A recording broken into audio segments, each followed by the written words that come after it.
Hello everyone and welcome to another Fusion 360 Live. My name is Brad Tallis from Autodesk. I wanted to welcome you to our continuation of the miter saw stand. I know it's been a couple weeks since we did our last one. I got pulled into that week-long furniture live stream.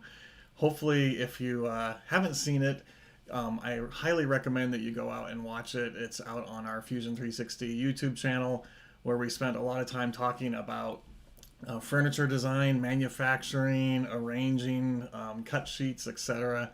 Highly recommend that live stream series. I have on the keyboards my friend Angelo, who's going to be helping out today. And I'm going to start by diving in, give me just a second here, to showing some stuff that we've recently added to Fusion 360 that I wanted to point out, which I think is really kind of cool. So you can see here I have a standard little bracket, and originally when I wanted to fillet these edges, I could come in here and say fillet. I would do a radius of 30 and I would get what kind of looked like a full round fillet. However, if I were to change, for example, the depth to like 80 millimeters, Fusion did exactly what I told it to. It kept those edges at 30 millimeters, and so it had to add this little segment right there. Well, we've recently added into the fillet menu the full round fillet. Oops. So by default, it's usually set to just regular fillet. But if I click on that, I can say full round fillet. And I wanted to show this to you because it's pretty powerful. So I want to round over this top face that you can kind of see I'm hovering my cursor over, and you'll notice that there's some blue faces that are kind of highlighted. Those are basically the vertical walls. So if I were to click right here, I don't get the result that I wanted, but I got the result that Fusion was telling me. It was basically saying that those two vertical walls were going to be the tangential walls to the fillet. So as you're playing around with this, make sure you get the results that you want. You'll notice now when I kind of move to the left, now it's highlighting the front and back faces, and if I were to click there, sure enough, it creates a full round fillet. I don't even have to type in a radius or anything like that. And what's nice about this is if I were to come in and change, the thickness of the part or the depth of the part, that is always going to stay a full round fillet. So, wanted to point that one out to you. The other one that is really cool is we have, that's called thin extrude. So you'll notice I have a profile right here. And let's say I wanted to make this like an aluminum frame or something like that. I'd have to come in and do an offset and pick, each of these lines or whatever and specify the distance, etc., and it would complicate my sketch. Well, now I can just come in here and say extrude. So I'm going to right mouse click, say extrude, and in the menu you'll see this new icon called thin extrude. So by default it's going to do a regular extrude, but if I switch to this thin extrude, notice what it does. It actually allows me to specify a wall thickness. So let me do like 0.05, let's do 0.09 or something like that. And you can see that it's going to automatically create that for me, and I didn't have to do the offset or anything like that. In fact, you'll notice I didn't even trim my profiles, and Fusion's smart enough to do all of that for me automatically. Let's just do 0.125 in this case, and there we go. And what's also cool about this is you can even do it with open profiles. So for example, I'm just going to draw a quick rectangle here, and let's just delete that top line. Well, if I try and do an extrude, you'll notice it doesn't let me pick that profile because it's not a closed profile. However, if I switch to thin extrude, I can now select it, and it will allow me to create almost like an enclosure or something like that, for example.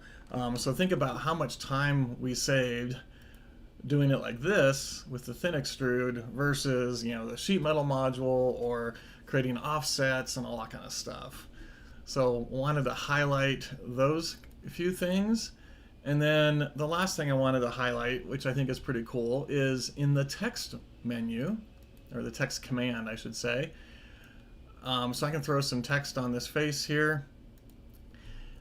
Under the font, it now shows you live previews of what that font looks like. So instead of just the name, we can actually kind of see what all the different fonts look like. Kind of a cool little addition. So just wanted to point those out to you. Okay. Once again, I have Angelo on the keyboard for me. If you have any questions, please feel free to post them out into the chat, and I will try and monitor those and answer your questions as we're going through. So we left off last time, we created this wheel, and you'll notice I basically created it at 0, 0, and so that's why it's kind of stuck inside my design right here, because we'd turned off this table assembly, and you can see sure enough the origin there. So we created it at 0, 0. Obviously it's in the wrong spot. We're gonna fix all that, and we're actually gonna mount the wheels to the end of this stand, and that's what we're gonna be working on today. I wanted to highlight a couple things that I run into a lot. You'll notice, for example, all of my joint icons are displayed. You know, my revolutes, my rigids and stuff, and that gets kind of cluttered. So you can actually turn those off by going to this display settings, object visibility, and you can see all the different things you can turn on and off. And one of them is joint. So I'm going to go ahead and click on that icon there, and sure enough, all of those go away. However, you'll also notice I have some axes that are displayed. Now, one of the things I could do is, find them in the browser and turn them off that way, but that kind of takes a lot of time. So I'm just going to click on it and then right mouse click, and you'll notice it says show hide.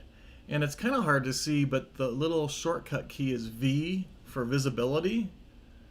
So I can just go ahead and say show hide, and it's going to hide that axis line for me. So I'll do the same thing, or I'll click on it, I'll do the shortcut key of V. Now it doesn't look like it did anything, that's because it's pre-selected, but as soon as I click out into the viewport, it will go away. So once again, V as in visibility. So I'm just going to quickly turn these guys off because, and the reason I'm doing this is they're actually hidden kind of in all of these, leg assemblies. I'd have to expand that guy open, and then expand open the construction and all that kind of stuff that were inside of there. So that's why I'm just doing it by clicking the show hide. Really fast way of doing it. In fact, here's another example. I want to turn these guys off.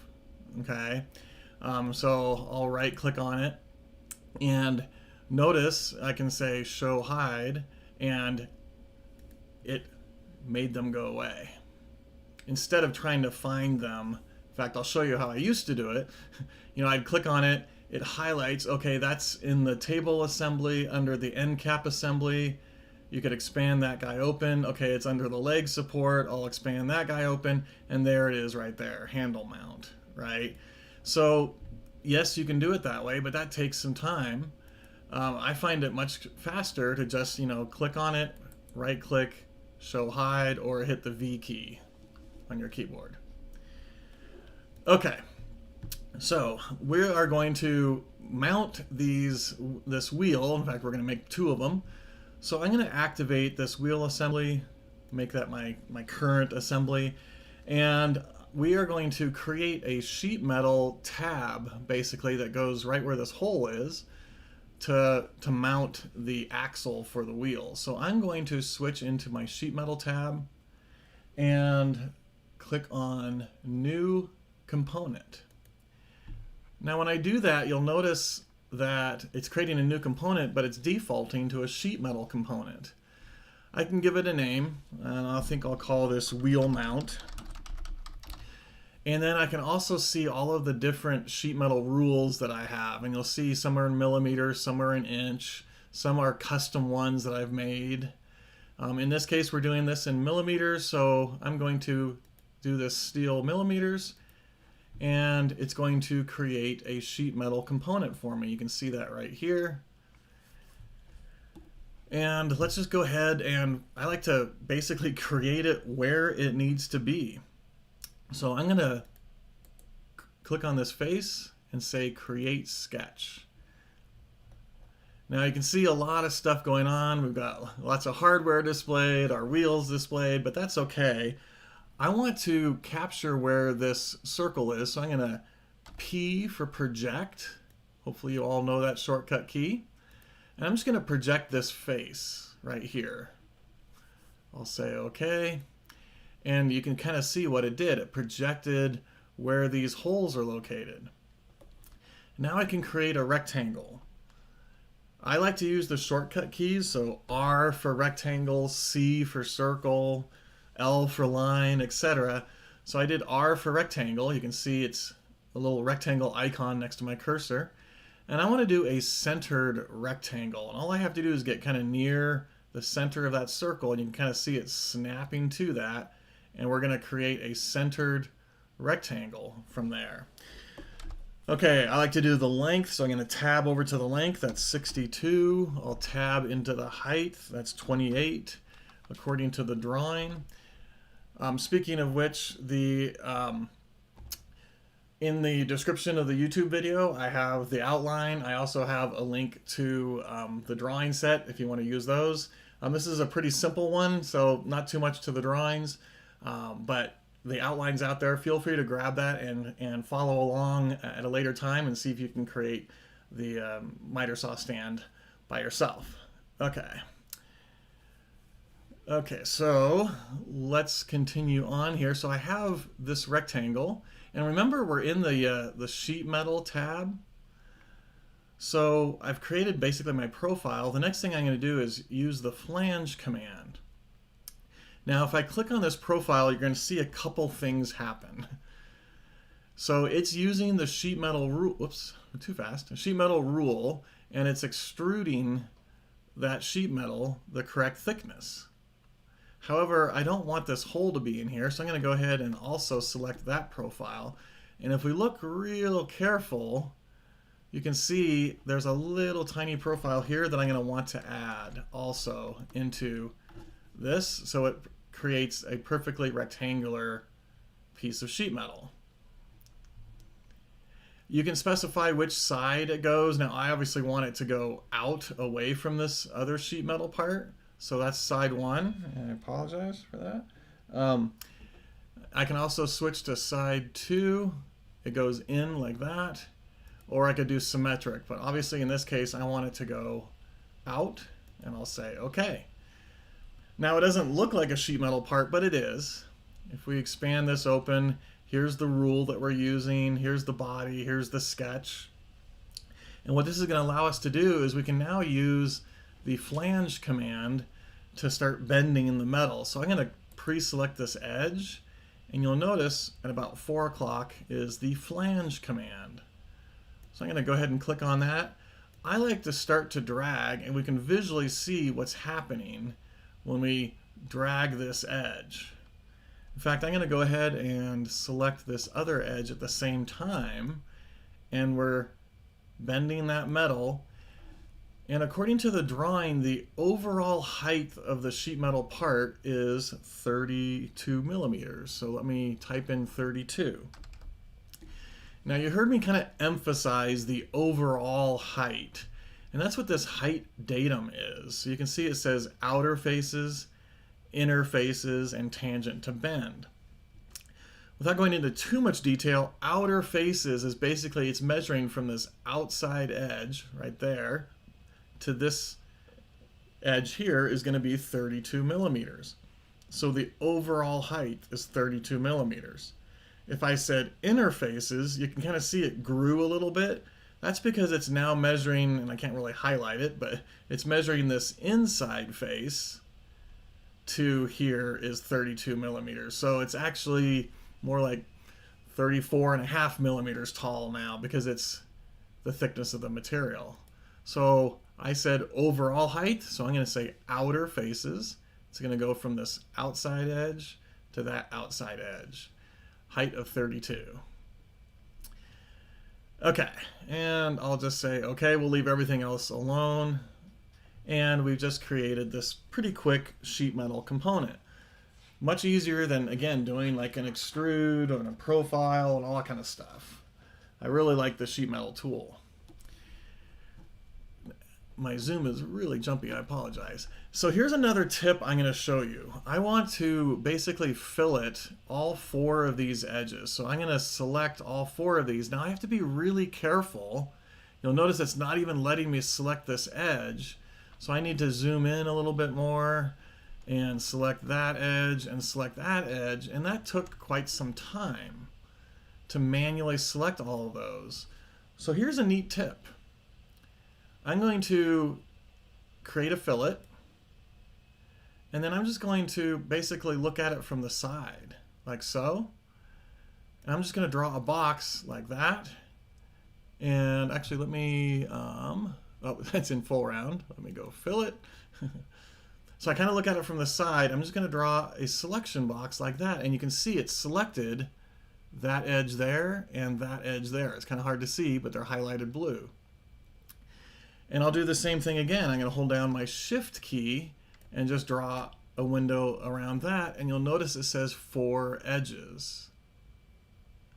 Now, why couldn't I just go like so? Well, then I'm going to get a lot more, right? I'm going to get a bunch of edges, a bunch of faces that I don't want. But instead of having to zoom way up and all that kind of stuff, I literally can just drag a box, and I'm done. I've selected those 4 edges that I want. And I can specify the size. So in this case, I want to do a 10 millimeter fillet, and you can see how quick that was. If you like that, give us a thumbs up. I try and throw in these tips and tricks every once in a while. So I'll say, okay, we've got our 10 millimeter fillets on there. Now we need to create a hole for the axle to go through. I love to use the hole command. Well, you'll notice I'm still in the sheet metal tab and I don't see the hole command in here. If I go into create, it's in here, for example. But one of the things I really like about Fusion is I can jump back to the solid tab and do like solid stuff, add chamfers, add holes, you know, punch a profile through it and all kind of stuff, and it's still a sheet metal component. So I'm going to switch back to this solid tab, and there's my hole command right there. So I'm going to go ahead and click on it. And I'm just going to pick on this face somewhere like so. Okay. Now you'll notice a couple things. Let me pan around here a little bit. You can see it's set to distance. In fact, I'm going to go ahead and extend this a little bit further just so you can kind of see what's going on. Okay.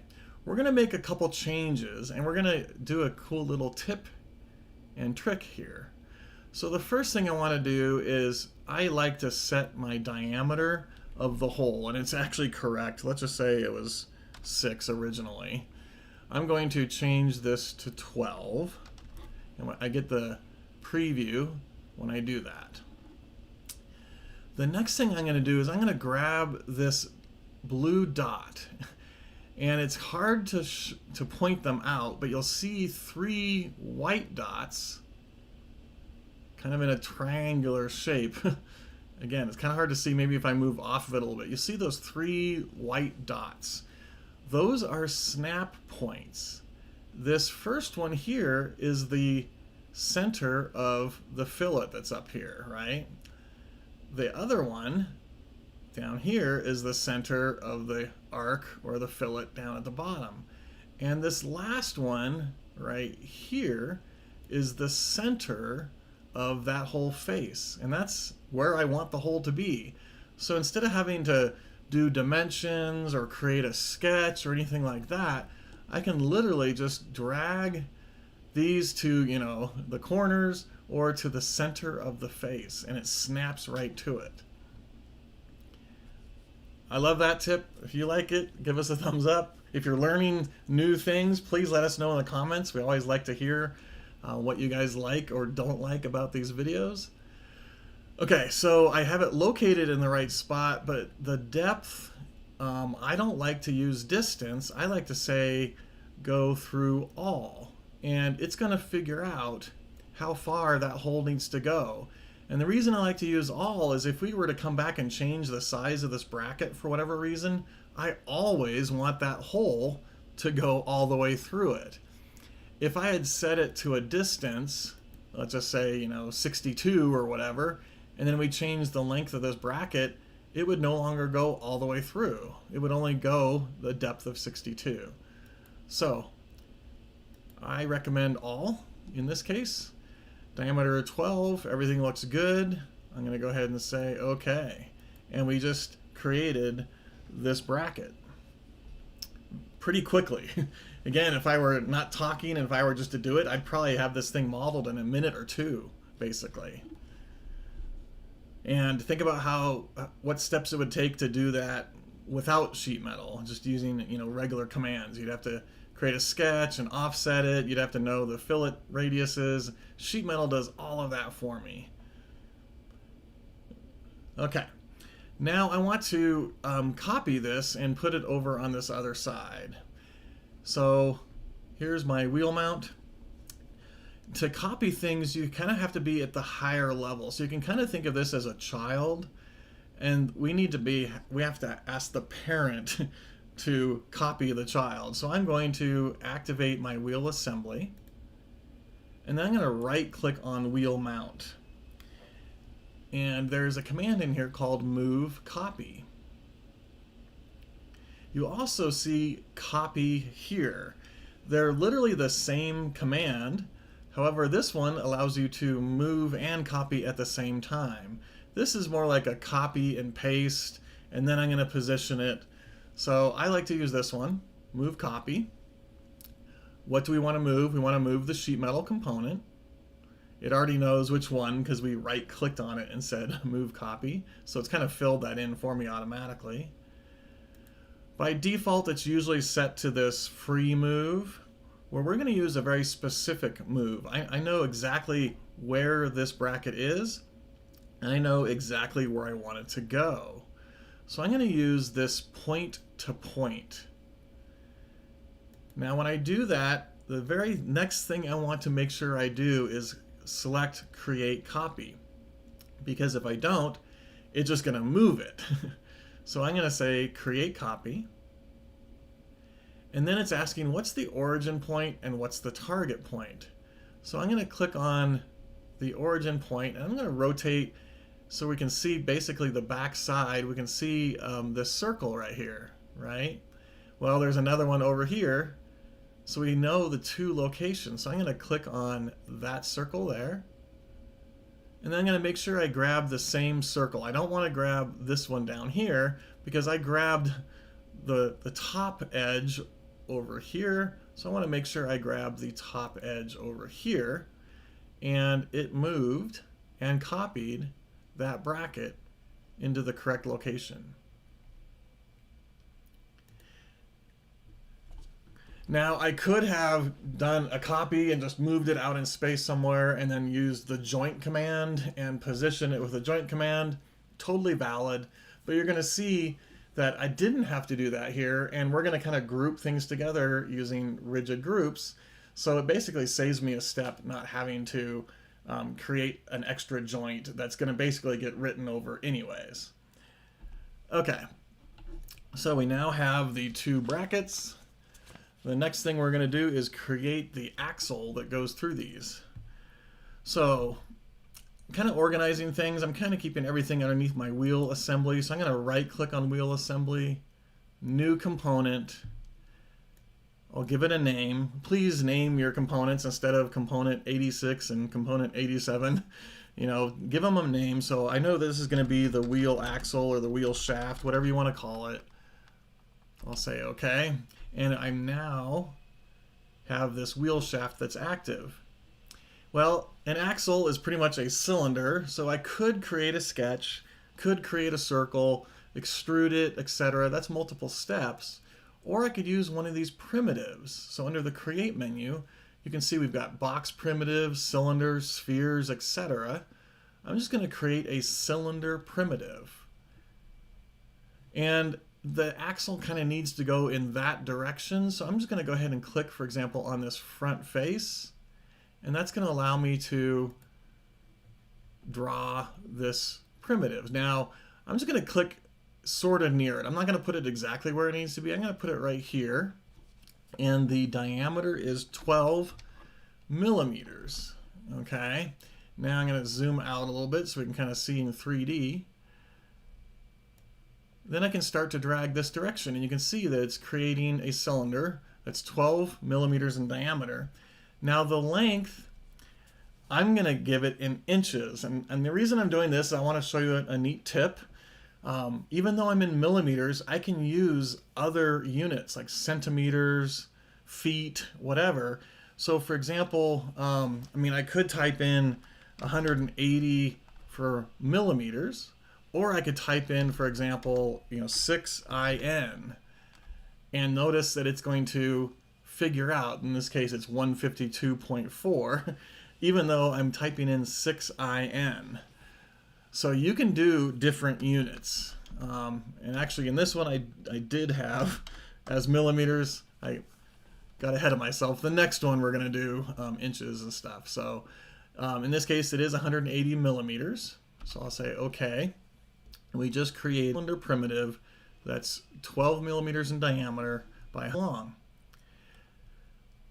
Going to chamfer both edges, pre-select the edge, right mouse click, chamfer. Let's do 1, and I'll go ahead and select both those edges so we get both of them. I'll say OK. Now I need to thread both ends, but I don't want the whole thing to be threaded. So this is a cool command. I'm going to come in here and say create thread, and it's asking for the faces. Oh, I hope I'm still sharing. So Angelo, I'm looking, YouTube is not sharing. Can you ping me real quick on the shared doc if we're still streaming? Okay, I hope we are. So I'm going to go ahead and put a thread on this face right here, and you'll notice that it's going all the way, the whole length of that rod. And that is this option right here. Okay, all fine. Thank you, Angelo. So I'm going to go ahead and uncheck full length, and notice what happened. It actually gives us the ability to, change the offset. I could say like 10, for example. So it's going to thread, 10 millimeters in. Obviously, you wouldn't do that. So I'm going to set that back to 0. But it's allowing me to specify a length. In this case, I'm going to do 12 millimeters. It also figures out, because this was a 12 millimeter diameter shaft, it kind of figured out the threads for me, but I have lots of options in here to specify what kind of threads, what size, and everything. I'm just going to go ahead and say OK, and you'll notice it puts basically like a decal. It didn't physically thread those, and I don't really want them to be physically threaded. It's just a representation that the end of this rod is threaded. Well, I also want to do the same thing on the other side, so we'll create a thread. I'll go ahead and click on here, and again it does the whole thing, but I'm going to turn off full length, and notice it still remembers the threads on that side, and now we're creating threads on this side. We'll say 12.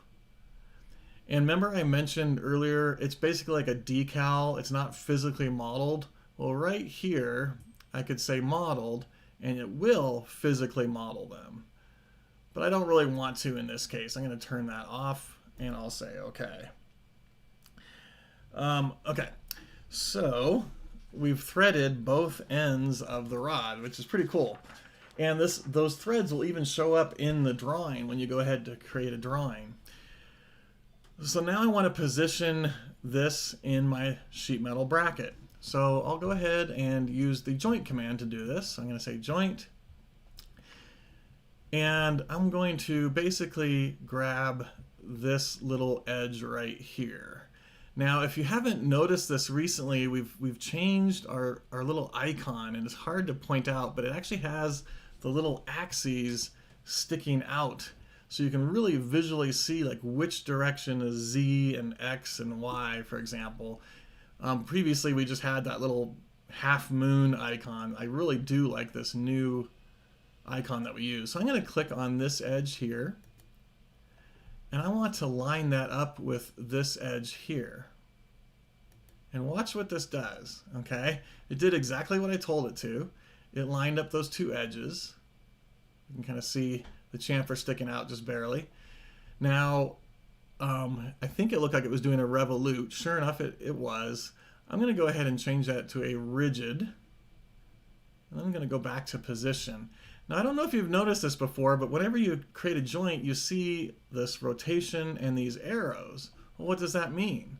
Well, I'm going to grab this arrow here, and I can actually slide the location, and in this case, the Z offset of where this joint is. So remember, we lined up basically the edge of this chamfer with the edge of this hole right here, and that would be 0.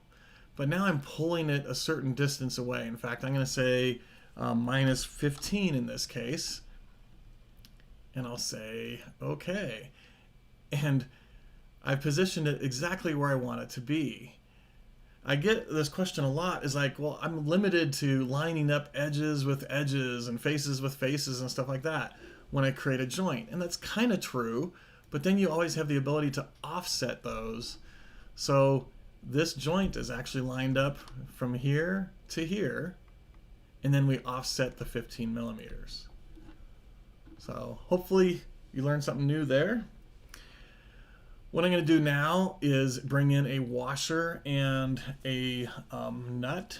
And I actually just thought of another thing I wanted to show you. I'll show at the end of some new functionality in Fusion.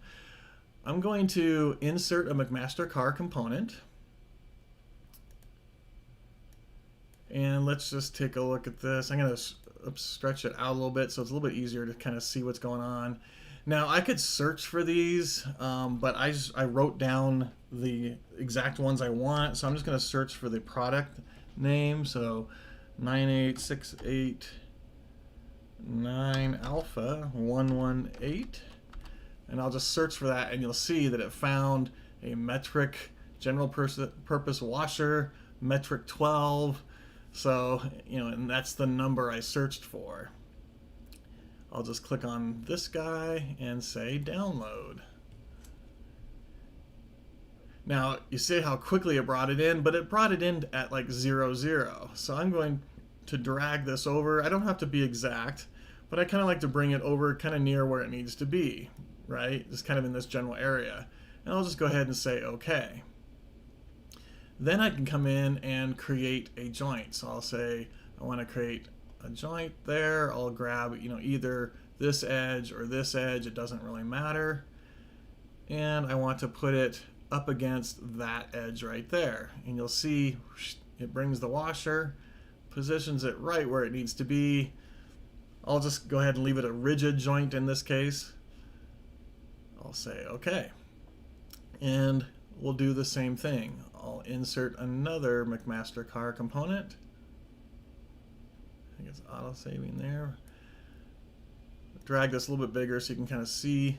In this case, I'm going to do a nylock nut. So typing in the search 94645 alpha 230, search for that, and sure enough you can see nylon insert lock nut, metric 12. So I could have searched for it just by saying I want a nut, I want it to be a nylock nut, I need it to be metric, I need it to be metric 12. But just to save time, I'm just searching for that number. So I'll say that guy, download. And instead of me having to model this or whatever, let somebody else do the work for me, right? So I'm just going to bring it in for McMaster car. Kind of position it where I want it in that general area, and I'll go ahead and create a joint. I'm going to grab like one of these circular edges to grab that center. You can kind of see that little tick mark in the middle, which is really, again, I really like that. So I'll click there. Position it on the washer right there, and there we go. I'll say okay. Well, I need the exact same washer and the exact same nut on the other side. So I want to basically copy these. So let's go ahead and expand open the wheel shaft assembly. I'm going to scroll down, and here are those two parts. So I'm going to control select both of those. Right mouse click, and I'm going to say move copy.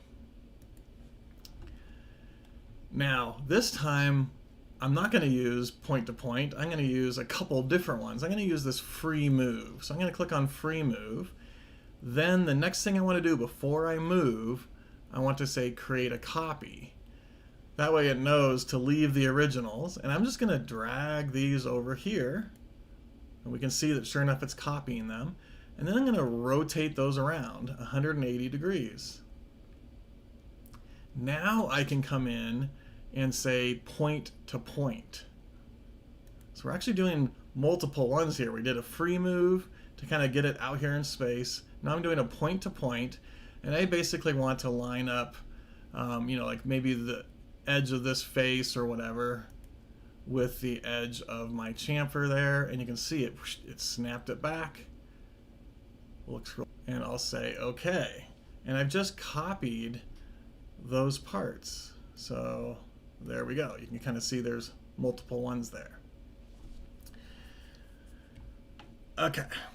Now I'm ready to bring the wheel and put it onto this axle. If I click on just the wheel, you'll notice it pulls off of the rim. We didn't create any kind of joints or anything like that. So I'm going to revert back, and I'm going to select the wheel hub and the wheel, right mouse click, and in here is a command called rigid group. So I'm going to say rigid group. I'll say okay, and now if I grab the wheel, we can see that they both, the hub and the wheel, move together. And if I move one, the other one's gonna have to move with it. Okay, now this table is kind of in the way.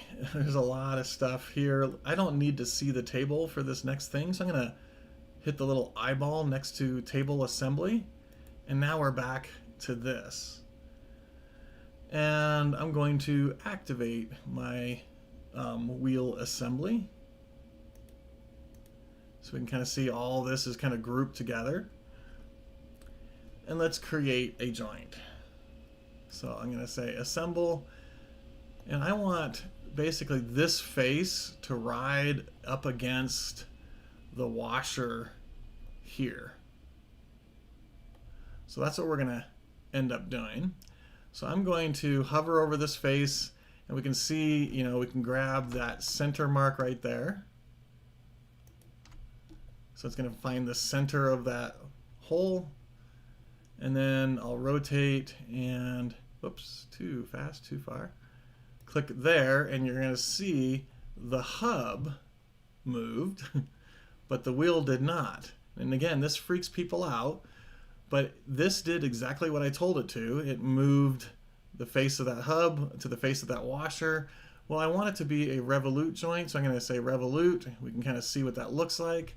And as soon as I say OK, you'll see that that rigid group had to update, and now this wheel is exactly where we want it to be on this axle.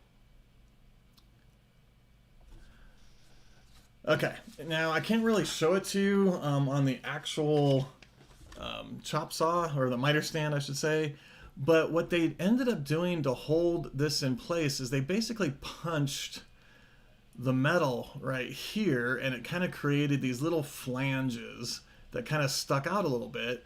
And so obviously you don't have a nut and a washer, you slide the wheel on and it kind of butts up against that little extrusion, and then it's held in place by the nut and the washer.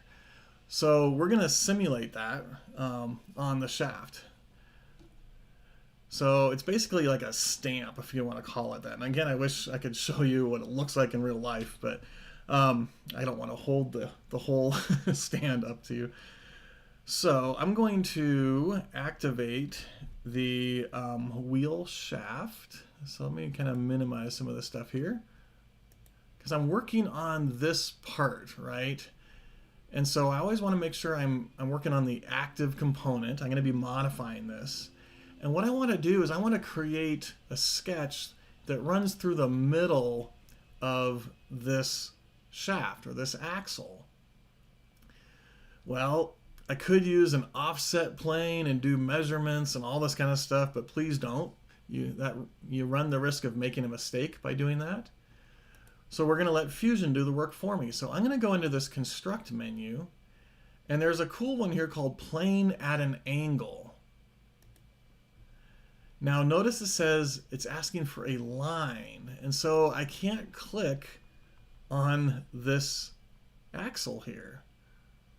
However, there is an axis through a cylinder. So I'm going to click on axis through a cylinder. What's the face? I'll go ahead and click on this, and notice it created a line. So it's an axis that's going right through the center of that cylinder. I'll say OK.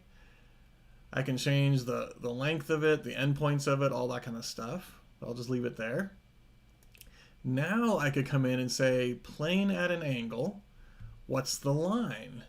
And you'll notice it allows me to select that line. And it's putting a plane, we can see right through the center of the axle. And I can even specify what angle I want this plane to be at. 45 degrees, 90 degrees. It doesn't really matter, but it's rotating around that line. And honestly, all I need is just a plane on that line. I don't even have to set the angle. I'm just going to leave it at 0. And I now have a plane that slices right through the center of the axle. I'll go ahead and now create a sketch on that. Here's another tip. If for whatever reason it rotates for you, and you'll notice the word top is straight across to the right. I get this question a lot. Why does it rotate at 90 degrees? It didn't. It's actually rotated in the correct orientation. We're looking straight down at the top. And our stand basically goes left to right, and our wheels kind of go north to south. And so, if I want to rotate this, I can just hover over this cube and these two little arms appear, and I'm just going to click on that guy. And now notice the direction of the word top. Okay, and this is now oriented the way I want. We're not physically rotating the parts, we're just rotating the piece of paper we're looking down on, basically. Hopefully that makes sense. Okay, so now I need to create some geometry for this little stamp that we're going to be creating. So I'm going to project some geometry. Now I've mentioned this before, but I'm going to highlight it again. Cylindrical objects, when the selection filter is set to specified entities, there really isn't an edge. The only edge on a cylinder is at the very end and the other end. But there isn't really an edge here because it's a spherical or cylindrical shape, right? If I change my selection filter to bodies, it's almost like it's doing a silhouette, and you can kind of see it. Watch over here, it's going to highlight it kind of red. You can kind of see that. So I'm going to click on that body there, and I'm going to click on this body here, and you can see how it's projecting like a silhouette or a shadow of it. And sure enough, there's those cylindrical edges were projected. Same thing with the axle. So let me turn that guy off. It's going to turn off all the sketch. Yeah. There you go. You can kind of see it projected all the way around. So I like to use that option every so often. By default, it's usually set to specified entities, but on cylindrical objects, I always use bodies. So now I have an actual edge I can catch to. So let's do a rectangle. And I'm just going to pick near this edge. Let's zoom up a little bit. You can see it snapped to that edge because we projected it. So I'll go ahead and click there. And I want to do a centered rectangle. So I'm just going to click somewhere, do a centered rectangle. And the overall width is 4 and height is 4. I'll say okay. And I want it to be a very specific distance from that wheel, and we're actually using the wheel to help us specify where the stamp needs to be. And I just want a 1 millimeter gap right there. And so we can kind of see it moved my rectangle, it's fully defined. I'll finish my sketch. And we're going to use this profile. Now here's another tip, I show this a lot. It's wanting to select the cylinder, but I want to grab the profile, but if I click, it's grabbing the cylinder. So I'm going to click and hold for about half a second, and you can see it's going to probe through. So the very first thing it hits is the face, which makes sense. Then the next thing it finds is the profile, then other faces, even on other bodies and stuff like that. Okay, so I'm going to pick on this profile. So great way, instead of having to come over here and turn parts on and off and all that kind of stuff, just click and hold. Boom, there it is. I'll add this other profile, and I'm going to say extrude. We're actually going to use this same profile that we're creating the stamp with to basically remove material, and then we're going to use the same profile to add material. So you can kind of see I'm kind of machining some stuff away, and I obviously want to do this symmetrically. I'm going to have it use that profile to kind of cut all the way through. You can see that there. And the distance doesn't matter in this case. I'll just go ahead and say okay, and we just created like this little notch. Well, I'm going to come in here and turn that sketch back on. So I'll expand open my sketches, turn that sketch back on, and then I'll select those profiles again. And I'm going to say extrude. And this time when I start to drag, you're going to see it's going to create an actual object instead of cutting away. I want to do symmetric also, so I'm going to say symmetric, and we can see that it's adding that geometry in both directions. And I want the whole length. Right now it's going basically 2 millimeters up and 2 millimeters down. I'm going to say the whole length I want to be a total of 2 millimeters in this case. Okay. I'll say okay. Let's turn off our sketch so it kind of simplifies things a little bit. And there is basically the representation of the stamp. And you can kind of see, sure enough, they just brought something down and it kind of squished the metal out in both directions. And that's what's holding this little hub in place. Now I want one on the other side. And a lot of people would say, okay, you could mirror that. And you absolutely could. But I'd have to create a mirror plane. I have the access to do that. But here's a cool trick. And actually, a customer showed this to me. I didn't even think about this. In fact, I think it was Blaze Barrett, if I remember correctly. Blaze has been on our live streams before. He's an incredible Fusion user. So I think he showed me this trick. So I'm going to go to Create Pattern, Circular Pattern. So I'm not doing a mirror. I'm actually going to create a circular pattern. And notice the type by default is usually set to faces. I'm going to change this to features, and I'm going to select both of these extrude features, the one that kind of machined some stuff away and the one that kind of added that little tab. So I'm selecting both of those features, and now it's asking for an axis. Well, I could pick on the cylinder, I could pick on the axis line. It really doesn't matter in this case. I'm just going to click on the cylinder, and notice by default it does a quantity of 3. Well, I could change that to a quantity of 2, and it's basically patterning it to the other side. I'll say okay, and instead of having to do a mirror and create extra planes and all that kind of stuff, I just used a circular pattern, and there is our little groove that kind of holds the wheel in place. Okay, the last thing we're going to do here is obviously put this on the other side over here too. Now, one thing I noticed is, I'm going to fold this guy up a little bit. So this is my wheel assembly. In fact, I'll go ahead and activate it. And these brackets are part of my wheel assembly, and in reality, I kind of want them to be more part of the table. and just the axle, the wheel, the nuts, and the washer be my wheel assembly. Because you kind of think of that, right? When you take these wheels off, you're not actually physically taking these sheet metal parts off either. It's just the axle and the nuts and the wheel and stuff. However, these wheel mounts are in my wheel assembly. Well, I'm just going to highlight them. I'm going to select them. I'm just going to drag those into my table assembly. And now this kind of makes sense, right?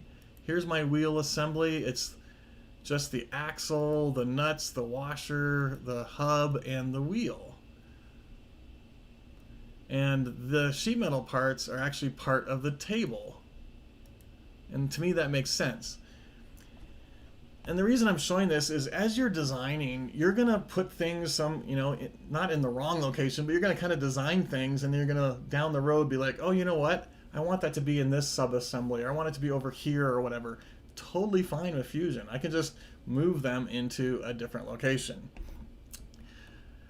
Same thing here. I don't want to see this axis, so I'm going to select it. We'll show hide, turns that guy off. Now I can come in here and mirror this wheel assembly. So let's go to create, mirror. Notice it says components. I'll just click on the wheel assembly and you can see it highlights everything. And it's asking for a mirror plane. So I'm going to click on select, but nothing shows up except for my origin, which is in the wrong location. However, I can expand, open my construction folder here, and turn on that plane there. That's the one that kind of slices down through the center of it. So I'll go ahead and click on that plane. We get a nice visual preview what that's going to look like. I'll say OK. I'll turn that guy back off. And now we have, one wheel assembly and the other wheel assembly. So there's that guy there also. Now, as I've been going through, sometimes I've been creating rigid joints and stuff like that, but watch what happens when I grab this wheel. There's no joint putting it on the axle. However, you see the hub and the tire move together because we created a rigid joint a while back. I will obviously want to fix this. I also want it so when one wheel rotates, the other wheel rotates. And there's a couple different ways I could do that, but for example, with I could use motion links and have a revolute joint over here and a revolute joint over here and then link those two joints together. I could do that. But in this case, I'm just going to go ahead and create a rigid group between both the wheels. So let me expand these guys open real quick so I can kind of see what's going on here. So I'm going to select that wheel hub and that wheel hub and that wheel. And I'll just right mouse click and say rigid group. Now sometimes it might say, hey, there's already one that exists. Do you want to continue? I'm going to say yes. I'll say okay. And now when I move one, the other one has to move with it, right? And then all I have to do is create one revolute joint and that one's going to move with it. So you can kind of think of it as a rigid group. And the way I look at this is like if I'm dragging this on the ground, if one wheel rotates, the other one has to also. So that's kind of how I'm looking at it. Now we've positioned this, it's in the correct location, but it doesn't have a joint that we need. But because it's in the correct position, I can use an as-built joint. So I'm going to say as-built joint. I can specify, is it rigid, revolute, slider, etc. I'm going to say revolute. What are the components? I'm just going to say, this wheel hub, maybe with this axle here. And then it's asking for a snap. And I'm just going to get kind of near this axle, and we can kind of just click on one of those points, and we can see it's going to preview what that looks like. I'll say OK. And notice I need to do some other things here. Let me ground this guy. So that's the wheel shaft. Let me just go ahead and ground that right now and see if that fixes. Yeah, there we go. I didn't have it grounded, but now if I rotate one tire, the other one rotates also. Okay, and I'm going to save. So I'm going to say end of session. I think this is 6 if I'm not mistaken. Let me go into session 6. Say okay. Okay, let me look at the no questions. Wow. Usually we have a couple questions. Angelo, I appreciate you probably been going through and answering those for me. I appreciate that. Hopefully you find this series useful. We're kind of going through and creating all of these parts. We're assembling them together. Again, there's multiple different ways we could go about doing this. I'm not saying the way I'm doing it is the exact perfect way. It's one of the ways. We could have created these parts separately and then assembled them into together using joints once they were all created. I'm doing what I call in-context design, where we're basically using existing models to help us with our new parts with their design. So we're kind of doing an in-context example here. Stay tuned. Next week, Angelo is going to be doing a cam live stream, so make sure you tune in for that. Also, check the YouTube channel for that furniture live stream. It was like a week-long series. I think it was about 5 of them or 6 of them, if I remember correctly. Oh, and I wanted to show one more thing real quick. I told you I would. One of the other new things that we've added is this TraceParts supplier. This is really kind of cool.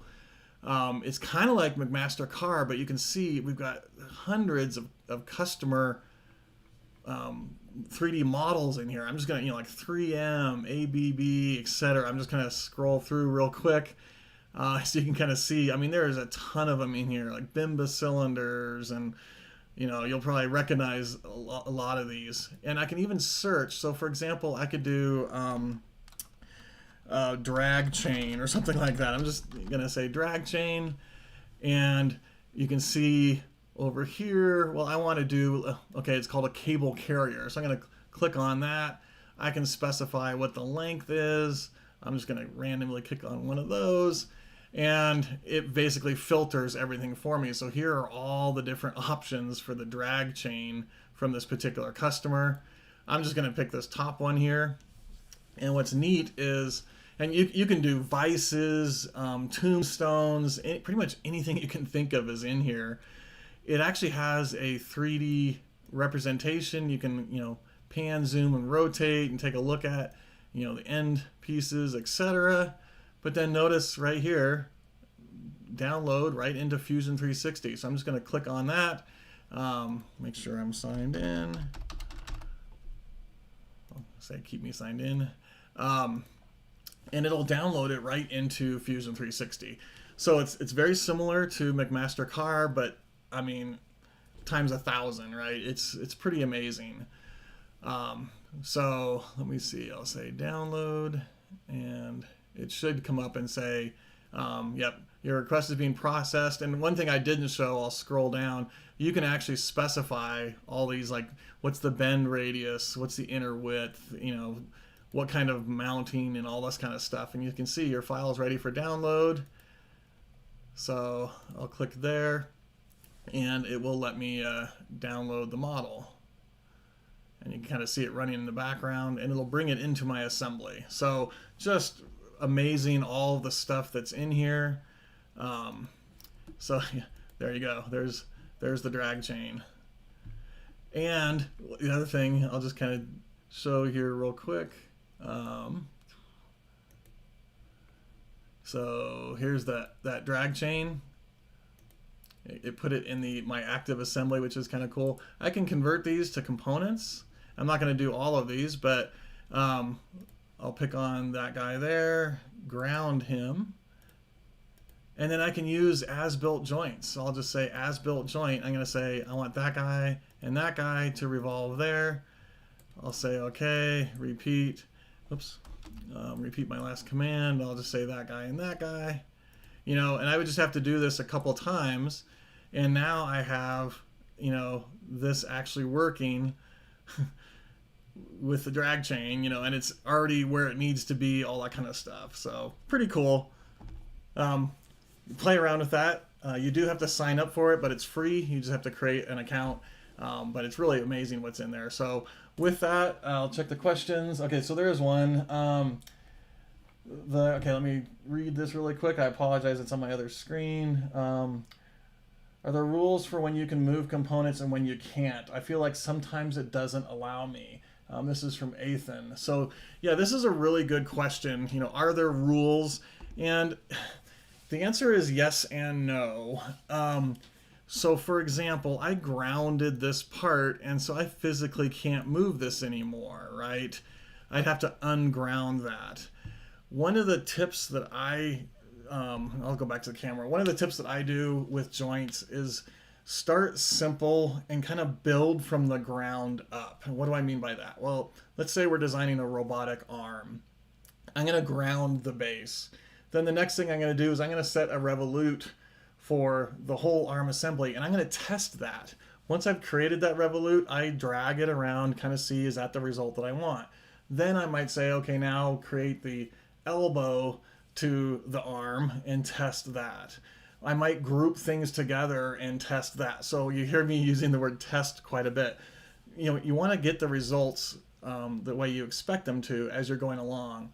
I see all the time people are like, do a revolute, rigid, all this kind of stuff, and then they go to animate it and it like freezes. It doesn't do anything. And that's because one of the joints is being controlled or limited by a different one. Maybe it's a rigid joint or a slider that has, no movement or something like that. So my tip is test as you go through and do one at a time, honestly. And it's really quick to just drag it around and make sure that it works.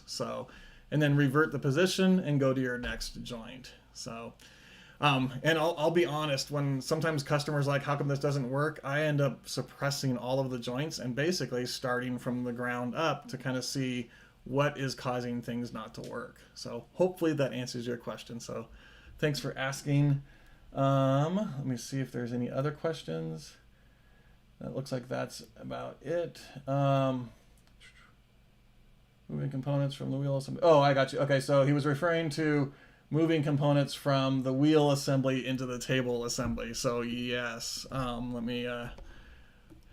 what I did there is I just dragged, those two parts from the wheel assembly up into the table assembly, the two wheel mounts, right?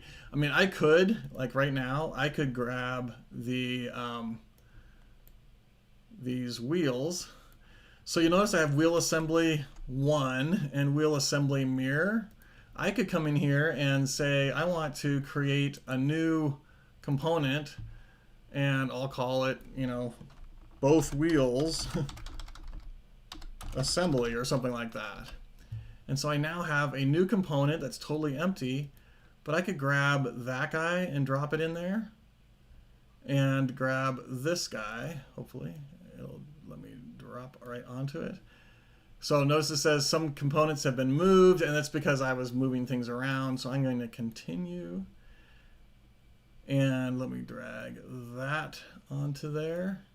And now you'll see that both of my wheels are now underneath this both wheels assembly. I can turn that on and off, and they're both underneath that. So I do this all the time, where we started by drawing just the hub and then the wheel and stuff like that. Then we added in the axle, and then we did all this kind of stuff. We moved the wheel mounts out. I created a new component, moved these guys in. So yeah, hopefully that shows it's actually pretty fluid, pretty easy to move things around and reorganize using components. So okay, with that, we're at the top of the hour. Again, thank you all for attending. Hopefully you found this useful, and we will see you on a future live stream. Take it easy. Have fun fusioning.